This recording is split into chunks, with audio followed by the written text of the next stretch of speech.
Oh,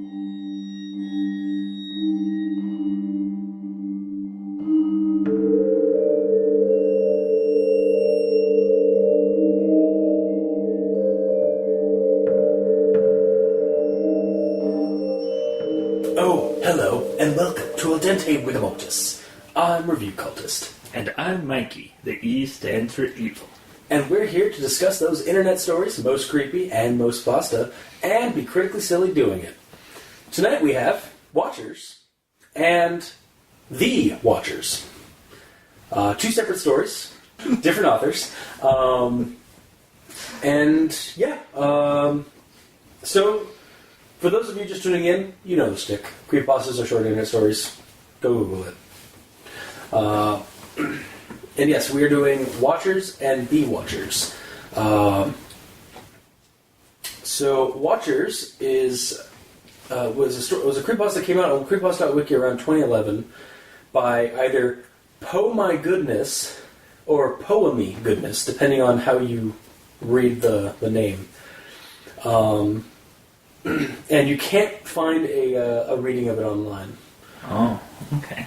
But basically, it narrates as this girl goes to church every Sunday. The church is a very small, close-knit community, and everyone knows each other. Everyone knows faces. They go to weddings basically together, and they go to funerals and all that stuff.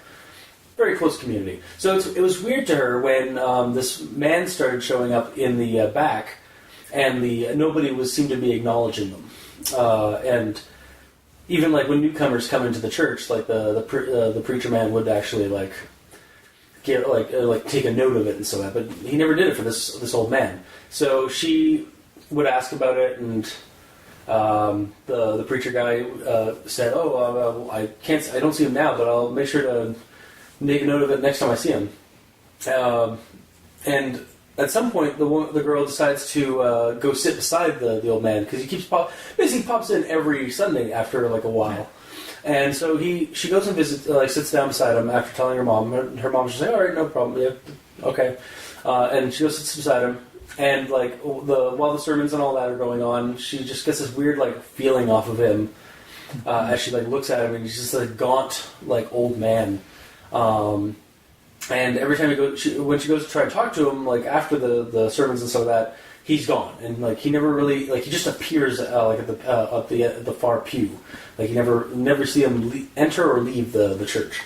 So it gets a little bit as the person is writing this account, they start kind of getting these memories back. It's what the heck, so they go to talk to their mom after basically while they're writing the story, and they recount that when they talk to their mom, it's I let you go to the back pew because your imaginary friend was there, and it was just out of the ordinary because you always had tons of imaginary friends, and that's when the flood of memory starts coming back to the person, that they've been seeing more of these kind of people all over the place, and even some of her younger friends have seen people like this, but that she's not seen.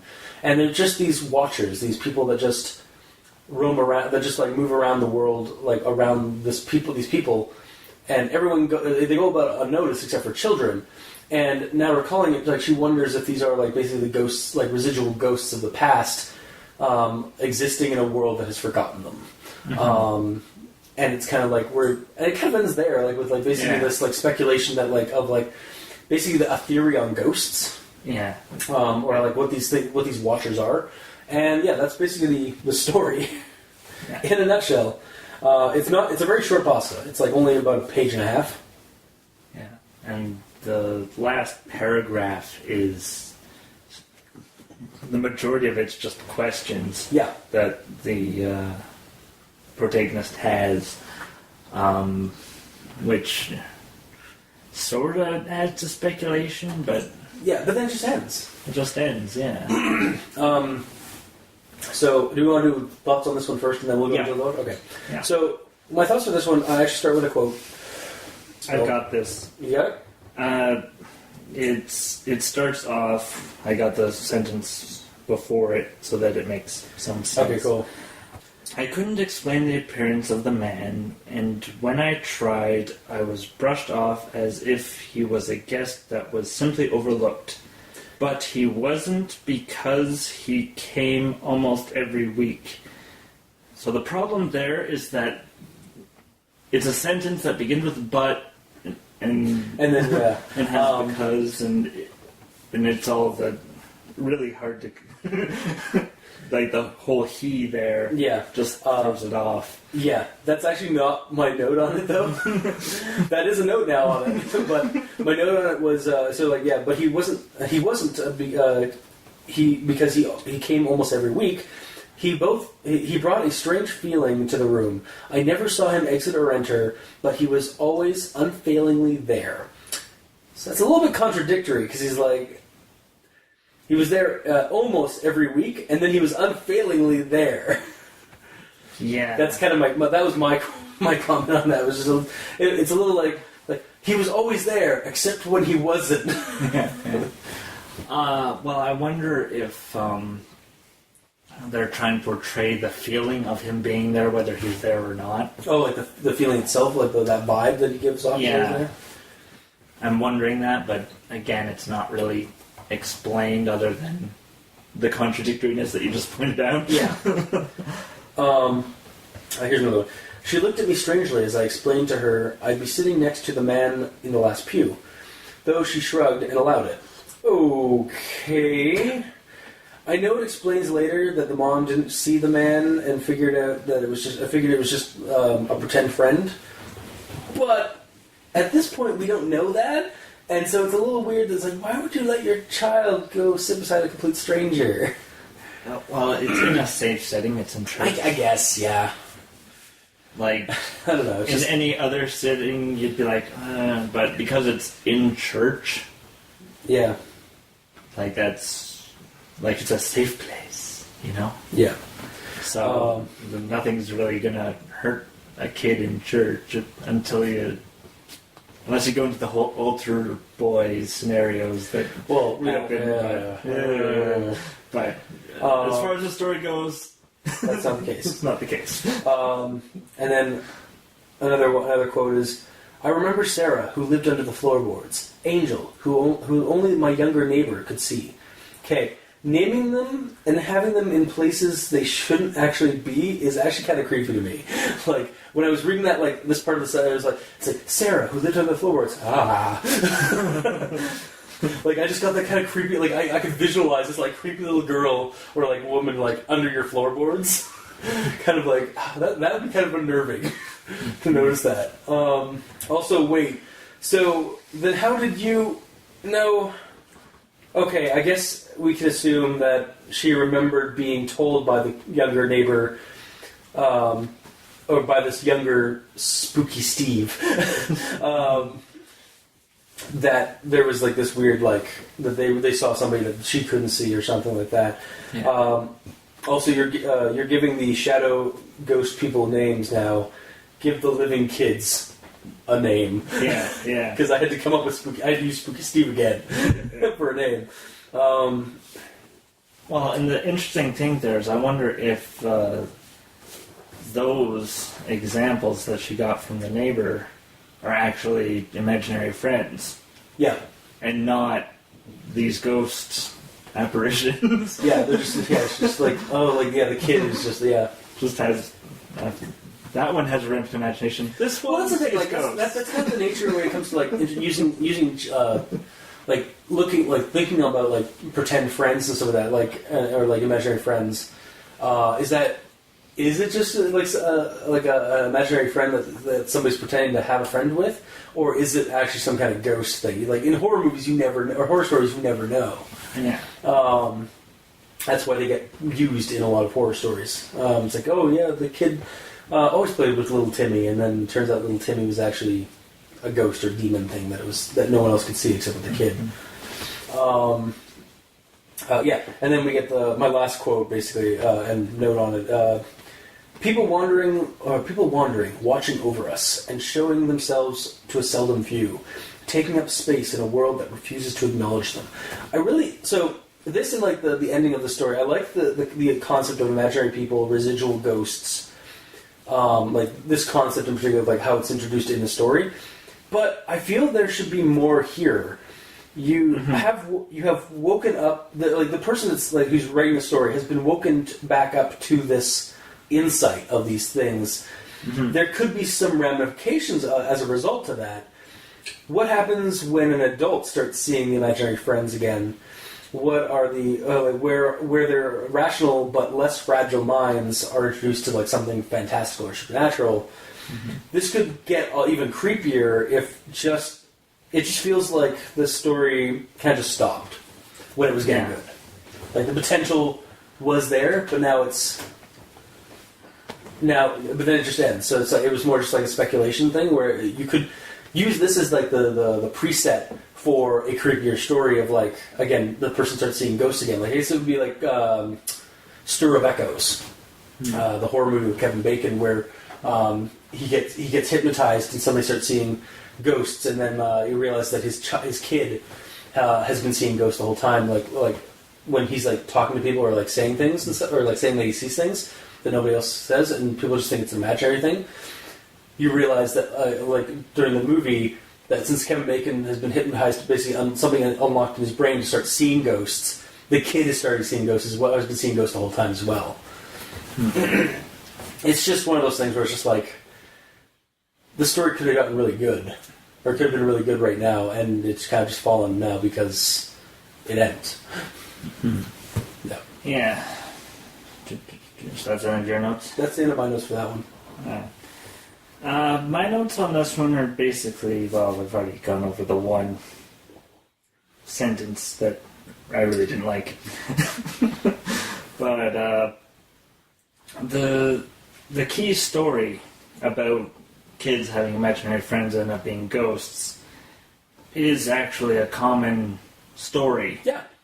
That's out there, and the majority of the time, like, the kids will completely forget that they've seen those ghosts. Those ghosts. Well, because they forget about it's like they lose a part of something during the childhood. Like they lose the means of being able to see them more or something like that. Yeah. Well, usually they forget entirely. So it's one of those things where this is someone who's older reminiscing when they were a kid. And then realizing that when they start seeing something, and then they get like this flood of memories afterward that they've always been seeing. Like, they saw these things more than just in that one instance. Yeah, and the problem with that is that there's such a thing as false memories. Yeah, you can remember things completely wrong. Yeah, from what happened. Rose-colored glasses, nostalgia. Yeah. And the other thing is making connections where there are none. Mm-hmm. Like, just because they think they've seen people out in public and whatever that are ghosts, how would you be able to prove it? Well, yeah, but I mean, like that's more like a factual thing. This is obviously not a factual thing. This is It feels like it was trying to like start up a creepy story about like seeing like remembering your imaginary friend and then realizing that those imaginary friends were actually ghosts or something supernatural because you started remembering that you were seeing more of them, and then it just kind of it just postulates like the nature of spirits and like residual ghosts and imaginary friends, and then ends. Yeah. So. Yeah, like I mean, if this was to be taken seriously, like for sure, like false memories are a thing. Like it could all be explained easily. Yeah. But because it's a story presented as a creepypasta, I'm more inclined to believe that there should be something supernatural at foot here. Yeah. Otherwise, what's the point in writing it? Yeah. All right. So I was thinking about sort of the creepy factor for this. And it's either the creepy old man in the church, which is trying to just... Like the crooked old man kind of thing, or like... I saw it, I was like, Slender Man? But he has eyes that you can't tell what they're looking at. Yeah. Whereas Slender Man doesn't have eyes. as far as we know. Well, that's the other thing. Well, see, you're privy to the stuff that you've seen on the show. In the original Slenderman mythos, he actually does have a face. It just changes. It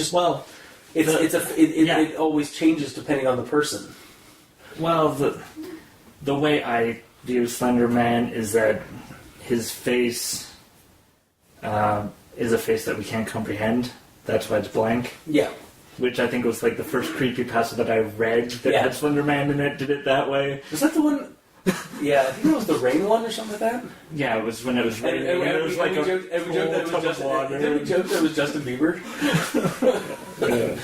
Anyway, in the original mythos of Slenderman, it was he basically it wasn't so much that the camera footage and stuff like that couldn't take a picture of him. Yeah. It just his face changed depending on the person who saw him. Yeah. Or they tried to recall it and they couldn't recall it, but they do recall it being a face. Yeah. But that's not Slender. This isn't Slenderman. This is just clearly. No. It's just ghosts. Yeah. And creepy old men. Creepy old men and stuff like that. And then the other sort of creepy factor is that the ghosts walk among us, and these are people that you just see when you're out and about, but you don't think anything else about it because they're just blending in. Yeah. There's nothing really special about them when you see them. They're passive. They're not hostile. Yeah, well, it goes to the Hitchhiker's Guide to the Galaxy reference. They're somebody else's problem. Yeah. So, of course you're not going to look at them. Yeah. They're invisible. And not anything special invisible. They're just banality. They're mundane. They're mundanely invisible. It's just they blend in. Yeah, like you said. Yeah. So that's sort of the creepy factor is either there's ghosts among us, or creepy old guys in churches. Ugh. Yeah. Well, yeah. And he's also giving off this weird aura. But radiation. I just hear that. It's like, oh man, this entire place now has cancer. Oh. No. This weird radiating vibe off of it. Yeah. And I guess that could also be just hinted at being the supernatural, like a sense of wrongness. Yeah. It's weird that he's there. Nobody acknowledges him. But then, and there's just this weird, this just vibe of awkwardness whenever you try to approach him or contact him, almost like you're not supposed to, don't look at me, don't look at me, that kind of thing. The Watchers don't like being watched. What are you doing? No one should watch the Watchmen. No one should see blue dicks. I'm sorry I brought that up. Why? Anyway. Onwards to the next one. So are we done? Yeah, I'm done with my notes. Yeah. So, okay. Well, unless you want to do recommendations for this one before we move on to the next one. I mean, my only real, I didn't really have, we did have a couple of problems with it, but otherwise it wasn't that... The only real big issue of the story was that it just ends. It was really too short. Yeah, it just ends, and there's nothing... There's nothing really substantial. I mean, the story itself is...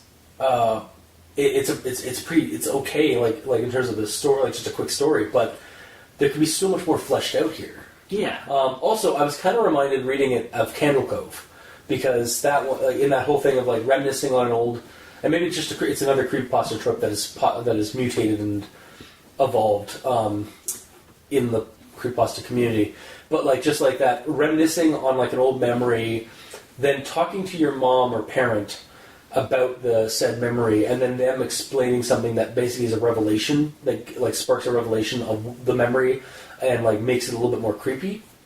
Because that's kind of where the creepiness kind of in this one kicks off a little bit more, is when the person goes to talk to their mom, and they recall, oh yeah, you had tons of imaginary friends, just oh, you used to sit down and watch Static for 30 minutes. You had a really vivid imagination about that pirate show. And in this one, it's float of memories of seeing more than just the old man in the church, but seeing them in everywhere else. Yeah. And then realizing that maybe you were just seeing ghosts, basically. Yeah. Yeah.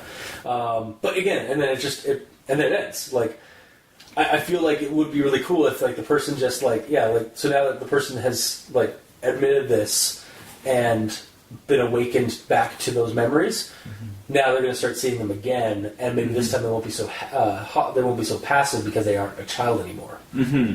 Yeah. Like go back to the church, and the old man like is there still. Yeah, and hasn't aged. Dun dun dun dun dun dun. And then starts like fall, and then like he like oh my god he's there, and then he vanishes, and then he goes home, and then he's in his house. Like basically now he's haunting him. Kind of thing. Again, the story had like I feel like the story isn't really a bad story. It's just it had a lot of potential and it didn't follow through any further. Yeah, like the person obviously had a short story to tell about the old man in the church, and then they were done. But the story could go so much farther. Is my problem with it. Yeah. But yeah, aside from that, I think we can then go to the Watchers. Yes. Okay. Well, I'll let you take over the Watchers. I will say, because I do have it in my notes, so the Watchers was done in 2012 on creepypasta.com by a person named KayJayBee, and it has been read by Zocopasta on YouTube, so you can check it out there. And yeah, Mikey, East Ends for Evil, take it away. Alright, so the story starts off with this guy who's on his way home, and it's essentially dusk because the sun is setting, the moon's coming out, and he's just walking on his way home. He sees a guy in the middle of the street. Sorry, I don't mean to interrupt. Was it a guy, or I kind of got the feeling it was a woman, like it was a mom. It's another ambiguous. Yeah, there's no like I could see definitely like it being a guy, but I could also see I kind of more predominantly saw it as a woman. But sorry, continue. Well, it's what Spooky Steve again. Yeah, Spooky Steve or Spooky Jane, or Spooky Sue. Spooky Sue. Anyway, so they see this man standing in the middle of the road that's made entirely out of sticks. Yeah, and not wearing any clothes, and that's what's creepy about it. No, that's not what's creepy about it. Yeah, but that's the priority of what was taken first. Like first off, this person was looking down at the floor of the ground, and wasn't wearing any clothing. But that wasn't the creepy part. The creepy part was that it was wearing sticks. I'm sorry, that should be mentioned first. Sorry, that's in my notes. I'll continue. Sorry. So he's made of sticks, and they're it's sort of like artesian made. Yeah, like it's not made of it's not like a rough, like not made of like large sticks. It's made of like small sticks. Almost like outsider art, like like a house made of popsicle sticks kind of thing. Yeah, thousands of sticks, and there's holes essentially where the eyes would be. My mind sort of went to a wooden mannequin. I went to marionette, or like the art that art figure that you can like pose and stuff. Or like the Robitussin. The Robitussin. Yeah, I'm not gonna lie. It kind of like it was just a little bit more like a slightly more like artistic looking Robitussin figure. Yeah. Anyway, so he goes past it and he's relieved that it didn't stop him or anything. It just turns and watches him. Which admittedly is kind of creepy. Yeah. And then he stumbles across basically a family of them, and the only reason he can tell that there's a girl and a mother is because their dresses are also made of sticks, and it looks like the bathroom. It looks like the bathroom logo. Yeah, which yeah, I don't know whether or not I would take that as funny or creepy in real life. In real life, if I was like in that situation where I suddenly am encountering people with like dresses made of like that look like that, I don't know if I'd actually be laughing or like fearful about that. So basically, what that tells us is that the first guy isn't naked. It's just everything about him is made of wood. Yeah. So. And then I think after that they realize that there's like basically the entire neighborhood is circular is like populated by them. Basically, he starts running home. Yeah. And they've been running the whole time, I think. Or for been trying to be honest, he's getting home as a destination. Yeah. And when he sees the first one, he slows down because it's in his way. He's not sure if it's hostile or not. Yeah. And basically, at this point,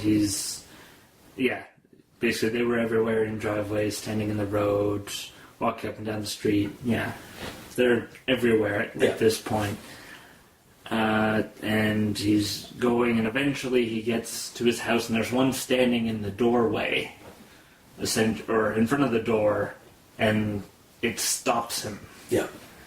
And then this one talks. This one actually talks to him, and then they go inside, and then it goes downstairs, and it picks up his daughter, and then his daughter starts changing into one of them. Yeah, and the person just follows it out into onto the street, out back outside, where all of the ones that were out on the property, out on the neighborhood, have formed a line directly out to the woods across the road. Yeah, and they basically just follow this person carrying their daughter who's changing all the way out to the woods and asks why her. Yeah.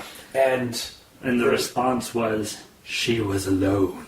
And then it disappears into the woods. Yeah. And that's the end of the story, right? Yep, that's the end. Yeah. So do you want to do your thoughts on this one first? I can if you want. Sure. If you think yours is going to be awesome, then sure, save it for last. I mean... No judgment here, but if it's not awesome, you're going to get some feedback. I think I can live with that. I've been living that for 100 plus episodes now. Alright,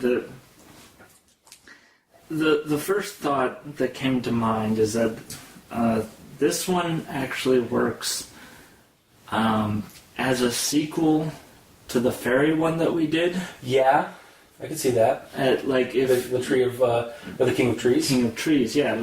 If you add him in, and then have his the King of Trees needs a bride or something, and that's why it's taking the daughter. Yeah, if the story went a little bit farther, yeah, I'd like that. That sounds really that would work. Shit. Okay, go on. But that was my thought. Give them a reason for taking the daughter, not just he took the daughter and the daughter turned into one of them. Because she was alone. And then the thought process was she was alone. Does that mean that the protagonist actually was one of them too?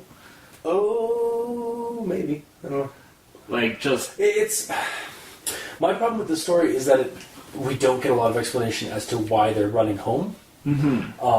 Or why... anything, really. Mm-hmm. There is really no explanation for anything that transpires in the story. And not in the I mean, sometimes, I say that, and I know that, in a horror story, you don't always need an explanation, but I feel like there's too little information here about what's going on that it doesn't feel like a complete story because of that. Mm-hmm.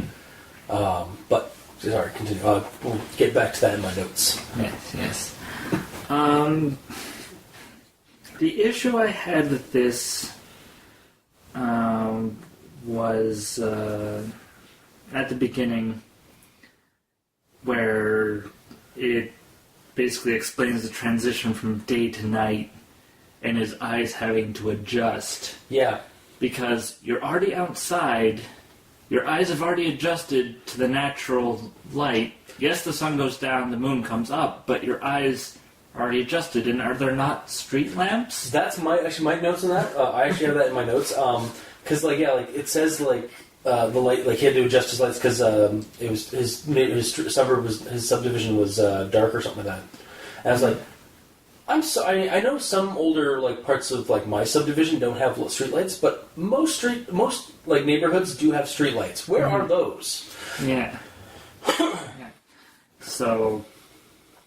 The quote here is, "As I turned the corner going into the subdivision where I live, the sun left the sky completely and handed its shift over to the moon. Yeah. Now I was forced to slow down. I could see almost nothing, and I needed to let my eyes adjust to the darkness. Yeah. So, suddenly, it's dark, but there's a quarter moon. Yeah. So there's light. Yeah. It's... I have a theory about this story, but I want to get to my thoughts. And also, I'm curious to see if you maybe thought of it too as on your notes. So continue. Probably not. You win this round, review cultist. Also, you may hate me this time, round. Anyway, and then the only other quote that I took, which sort of is really hard to imagine, is when the thing talks for the first time. Yeah. And it's, strangely, he replied in a raspy voice that sounded like it had only been used once before. Yeah. How would you know if it had been used once before, or any reason, like... Did it talk to you? Like, again, I'll get to, like... Yeah, like, my thing on that is, like, did it talk to you earlier? Yeah. Like, like, is it, like, some kind of, like, weird thing, like, is this why you were running home? Because you encountered this same being beforehand, and you were running home to, like, find your daughter, and then it was there, like, it beat you there, and then basically that's where we're here, but, like, it's not mentioned. No, it's not. And like it's kind of an interesting descriptor for it, because it like trying to describe this creepy's like thing's voice, but like it's just also kind of confusing. Yeah. Like raspy voice is all you need. Yeah. That sounded like it had been used, like that it had been used. This had been used for the first time, or something like that. Or basically a raspy voice of someone who really needed a drink. Yeah. Like, that would have also worked. But who had been used only once before, or... It's like, what? Or a raspy voice that sounded like the rubbing of sticks. Oh, that's dun dun dun dun dun dun. Yeah. So, those are the two main quotes that I had. Okay. Do you have any other notes? Like, no other thoughts about the story? Well, other than the whole concept, like, what if he's one of them, and he's trying to, I don't know, go home to try and save his daughter before she becomes one, but ends up failing. The problem with that is we never get that information. Yeah. So. All right. Well, my thoughts on this one. So, I think. Okay, so there's a quote at the beginning. It's like, I wasn't going fast enough, and I was like, oh, I think you were going fast. You were going too fast. As in, what the hell is going on? I know in media res is a thing, like for like writing and stories like that, and it can be implemented fairly well. But you need to explain at some point the situation that happened before media res in the story, like why you weren't home. I feel like I'm missing part of the story in that, like, because it never gets explained in the page and a half the story takes up. Why they were running home, aside from, like, you know, their daughter's there and these things are here, obviously, right? Mm-hmm. And then we already mentioned the thing about the streetlights, because that was ridiculous to me. I was like, why doesn't your subdivision have streetlights? And then there was here's another quote. I was scared already, but what I saw about 30 feet in front of me was the start to a nightmare I could never have even imagined. Almost like this whole thing is a nightmare. Or a dream? Yep. I don't know if this is the case, but the way events play out in this story and the character's reaction to everything... Yeah, it seems like a dream. Sorry. It feels like... I'm not entirely convinced this isn't just a transcript of a dream that somebody, like the author, that the author had of a dream, and it's like... they just didn't go in and work out plot issues that come with making this a proper story from the dream material. Yeah. The breakneck pacing, the jump cut start, the seemingly fearful yet complacent reaction of the narrator as they traverse this world we have been presented, it just feels super like a dreamscape, like a nightmare, because you don't react the same way that you would in real life. Yeah. Because you kind of feel like there's a bit of complacency, or there's a bit of like being trapped. Yeah. When you're in dreams, like because you try to do something but your body won't react. Well, Like I've had similar dreams like this, and I'm sorry, but this parental unit, whether it be a mom or a dad, because it's never really explained, should have more of a hostile reaction to their child being taken than what is presented in this in any kind of grounded waking world reality. Like it's just like I know that like you could be like so afraid that like you can't react to something, but like parental instincts would probably dictate that you would react to your child being taken and mutated into some stick monster. Yeah, which sort of goes along the theory if he's already been turned into one or is turning into one, then his own emotions and whatnot are dulling and changing. Yeah, but that's never mentioned in the story at all. Like we don't see him like look like it would, and maybe the story could even be a little bit better if it ended and he looked at his hands, or he felt stiff or something as the thing disappeared in the woods, and he looked at his hands and his hands were being turned, were his digits were now sticks. Yeah, like that would be kind of like cool. Like that would give a nice hint to like, oh, that's why he wasn't reacting properly. So he wasn't entirely human anymore. Mm-hmm. We've already touched on my thing about the thing, like them commenting about like, oh, like it's it wasn't. Oh yeah, where is it?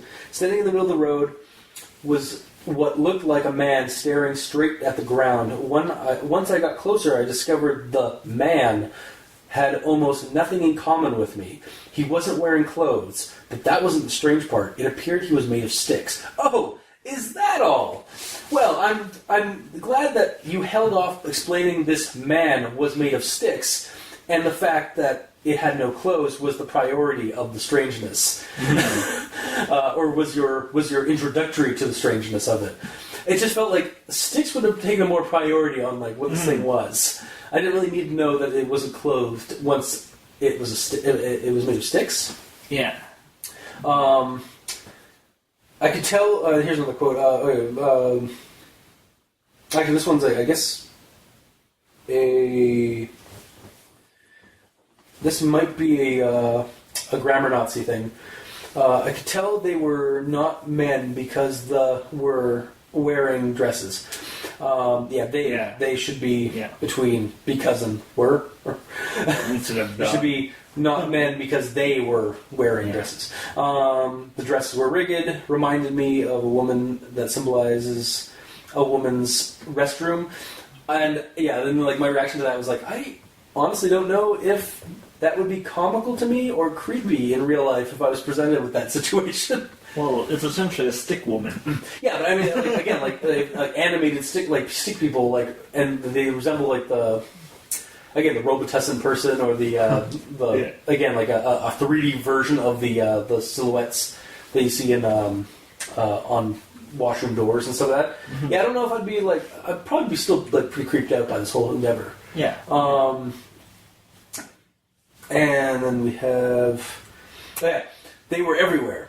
In driveways, standing in the road, and walking up and down the street. Some of them ignored me, but some of them took an interest and watched me walk. So this whole situation about like these stick men and stuff like that, I feel this story should have actually been titled "Planet of the Sticks." Yeah. Well, it's because he's the only supposed non-stick man in the entire thing, other than his daughter, who becomes a stick. Yeah, they're mutating them. Yeah. So. It's just maybe it's the stick-pocalypse, and it's a virus. Yeah, the stickocalypse. Stick Apocalypse 2017 or I guess 2012 since this. Yeah. Oh man, 2012. Just like that. Just like the Mayan calendar predicted this. The next world would be dominated by stickmen. and the king of trees will have his day. Yeah, I do like that idea. I think the story is a lot better if we treat it like a sequel to, or make it another story involving one of the kings of Newfoundland. Yeah, and the fair folk. Yeah, yeah, the king of trees would be a cool thing. Is that, or have him at the end of in the woods, like watching the whole event happen. And then here's just another thing regarding this person being a horrible parent.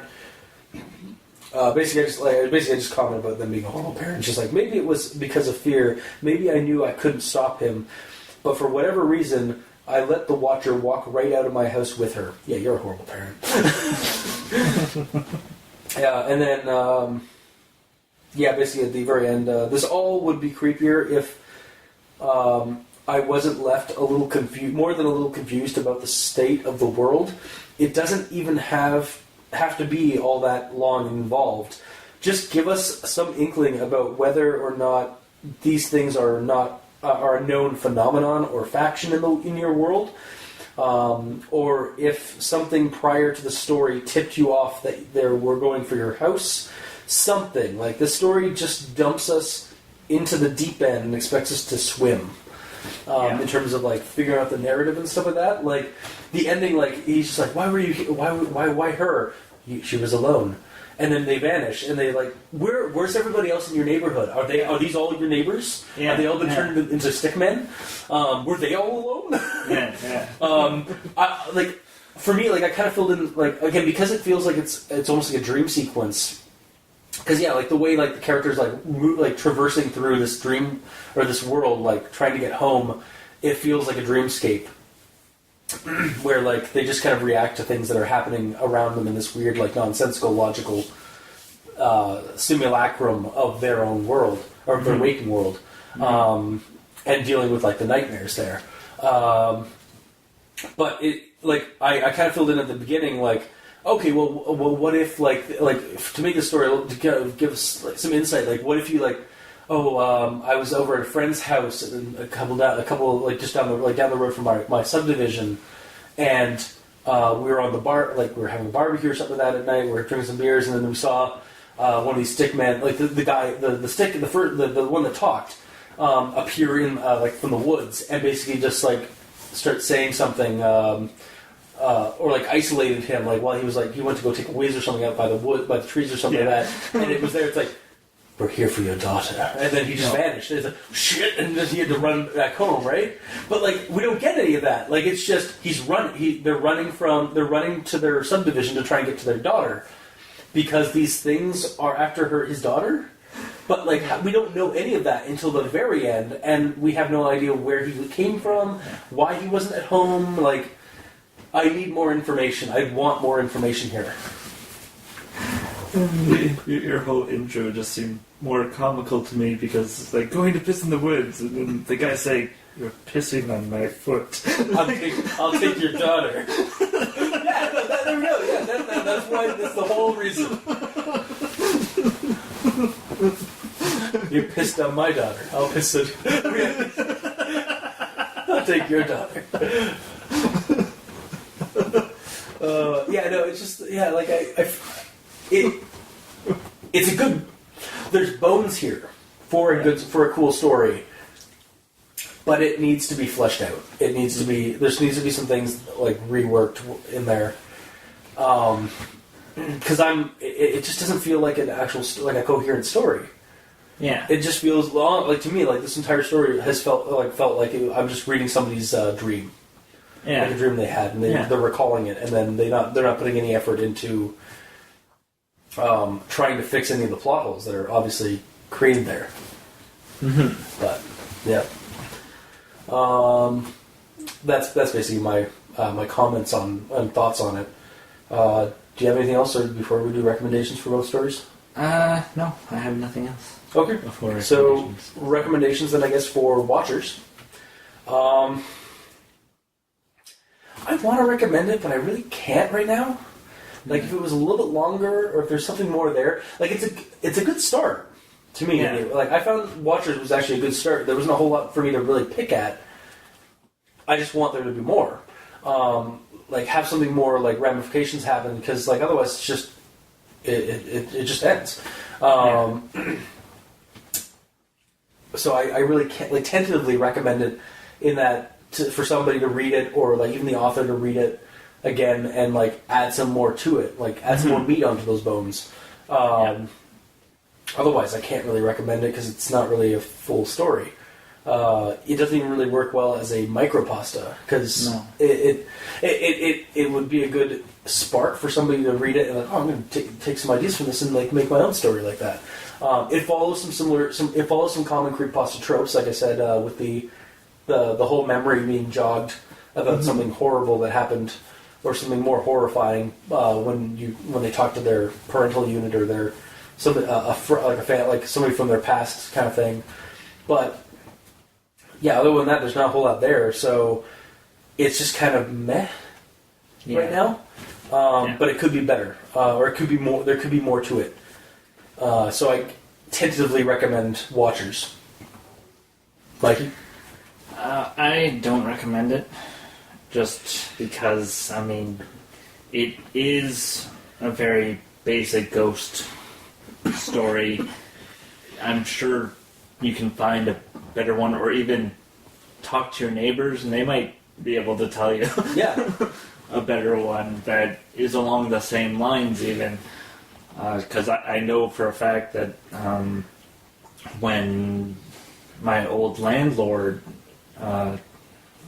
told me a story that was similar in the fact that there was a kid that had an imaginary friend that had a name of someone who had died and and it was just like, and then they'd completely forgotten about it. And it's like my one of my cousins, my little cousins, who's like really younger, like second cousins basically. He used to have an imaginary friend that we were always terrified of because his name was Little Tim, and his brother was Tim. But he had an imaginary friend named Little Tim, and we've been watching a lot of Poltergeist, a lot of like Paranormal Activity time.